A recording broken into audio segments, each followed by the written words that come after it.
Marketing பண்ணுங்க பண்ணுங்க பண்ணுங்கன்னு எவ்வளோதான் நான் கத்திக்கிட்டு இருக்கிறதுங்க. ஏங்க தமிழ்நாட்டில் இன்றைக்கி வேலை வாய்ப்பு ரொம்ப கம்மியாயிட்டே வருதுங்க. படித்த இளைஞர்கள் இன்றைக்கி வேலை இல்லாமல் கஷ்டப்பட்டுக்கிட்டு இருக்காங்க. அப்படி வேலை கிடைச்சாலும் 90% மக்களுக்கு வெறும் 20,000 ரூபா சம்பளம் தாங்க கிடைக்குது. 20,000 ரூபா சம்பளத்தில் நீங்கள் வேலைக்கு சேர்ந்தீங்கன்னா 40 வருஷம் வேலை செஞ்சீங்கன்னா வெறும் 96 லட்சம் ரூபா தாங்க உங்களுக்கு மிஞ்சும். 96 lakhs தான் மொத்தமாக நீங்கள் சம்பாதிச்சிருப்பீங்க 40 வருஷத்தில். 30,000 ரூபா சம்பளம் இருந்தால் 40 வருஷத்தில் 1,44 லட்சம் ரூபா தான் சம்பாதிச்சிருப்பீங்க 40 வருஷம் கஷ்டப்பட்டீங்கன்னா. அதில் உங்களுக்கு வீட்டு வாடகை ஈபி அதுவே மாதம் 10,000 ரூபா நீங்கள் எடுத்து வைக்கணும். அப்படி எடுத்து வச்சிங்கன்னா 40 வருஷத்தில் 48 லட்சம் ரூபா அதில் நீங்கள் கட்டியிருப்பீங்க.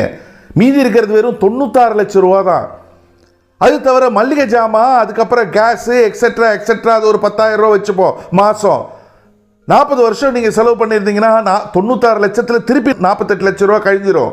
அப்போ மீதி இருக்கிறது வெறும் 48 லட்சம் ரூபா தாங்க.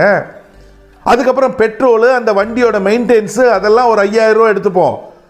அப்படி 40 வருஷம் நீங்கள் செலவு பண்ணியிருந்தீங்கன்னா அதில் ஒரு 24 லட்சம் ரூபா கழிஞ்சிரும். அப்போ மீதி இருக்கிறது வெறும் 24 லட்சம் ரூபா தான். அதுக்கப்புறம் பிள்ளைங்களுடைய எஜுகேஷனு, ஹாஸ்பிட்டல் செலவு, அது தவிர ஏகப்பட்டது இருக்குது. அது ஒரு 5,000 ரூபா வச்சுப்போம். 40 வருஷம் பார்த்தீங்கன்னா அது ஒரு 24 லட்சம் ரூபா. மீதி இருக்கிறது ஜீரோ. அதை தவிர ட்ரெஸ் இருக்குது, நகை இருக்குது, பிள்ளைங்களுடைய கல்யாணம் இருக்குது, ட்ராவல் இருக்குது, Deepavali, Pongal, Christmas, new year, Ramzan, Bakrid இருக்குது. ஏதாவது ஒரு மற்ற நண்பர்களோ உறவினர்களுடைய ஃபங்க்ஷன்னா கிஃப்ட் வாங்கிட்டு போனோம். ஏகப்பட்டது இருக்குது. திடீர்னு வீட்டில் ஒரு எமர்ஜென்சி, பெரியவங்களுக்கு பெற்றோர்களுக்கு உடம்பு சரியில்லைன்னா ஆஸ்பத்திரி செலவு. இன்னைக்கு ஆஸ்பத்திரிலாம் போனால் லட்சங்களில் எடுத்து வைக்கணும். ஏற்கனவே ஜீரோ. என்ன பண்ணுவீங்க? எங்கே போவீங்க? ஏங்க சொன்னால் கேளுங்க. நீங்கள் ஏதாவது வேலையில் இருந்தீங்கன்னா அட்லீஸ்ட் ஒரு பார்ட் டைமாவது நல்ல ஒரு நெட்வொர்க் மார்க்கெட்டிங்கில் நீங்கள் உங்களை இணைச்சிக்கிட்டு உழைப்ப போடுங்க. நீங்கள் 40 வருஷம் அங்கே உழைச்சாலும் உங்களுடைய மீதி பேங்க் பேலன்ஸ் உங்ககிட்ட இருக்கிற பணம் ஜீரோ. ஆனால் இங்கே ஒரு 3லேருந்து 5 வருஷம் நீங்கள் உழைப்ப போட்டிங்கன்னா உங்களுக்கு கீழே பல 100 பல 1000 பேர் இருப்பாங்க உங்களுக்கு கீழே வேலை செய்கிறதுக்கு.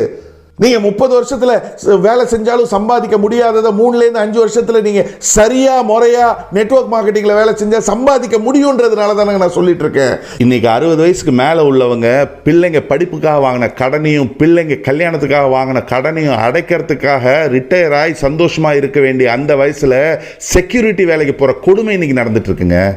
நீங்கள் ரிட்டையர் ஆனதுக்கப்புறம் உங்கள் கையில் காசு இல்லைன்னு வைங்களேன், ஒரு நாய் கூட உங்களை மதிக்காது.